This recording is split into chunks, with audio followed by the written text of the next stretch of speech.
Now we're going to clean our sink and mirror area. Look at all that stuff piled up there. Let's clean it all off before we get started. Alright, now I got everything cleaned off, but you know what I noticed? I always start with the ceiling down. Can you see that cobweb right there? It's easily seen by me, and I'm sure if your buyers look up at their light when they're in that bathroom, they're going to see it too. So you know what we got to do? We got to get up there and clean that off. So let me do that now. Alright, I got up there and got them all clean and shiny, and the top of the mirrors as well. Get spider webs or anything that's in the corners while you're up there.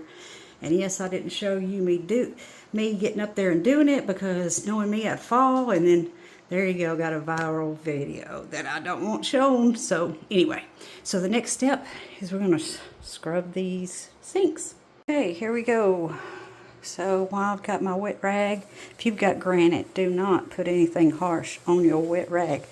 You do not want to hurt your granite and have to replace that, especially if you want to put it on the market.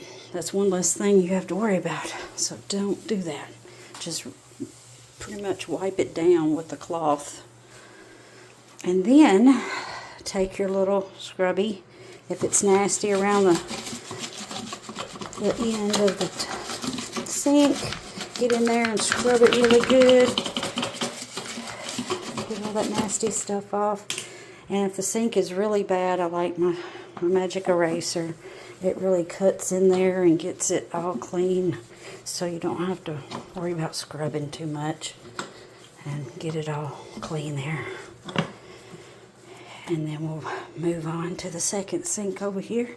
It's not as bad, not used as much, so we don't have to worry about the bottom of the sink being bad. And then let's rinse these babies off. And one thing that most people don't know and don't even fool with is take your rag and wipe it under here, because minerals and everything get stuck in that screen. See that right there?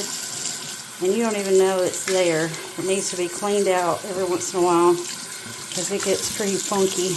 And you know, we're drinking out of it to rinse our mouth out when we brush our teeth. That's one thing we don't want to do, is mess with that. And then get in here, get your faucet really good. It needs a bath.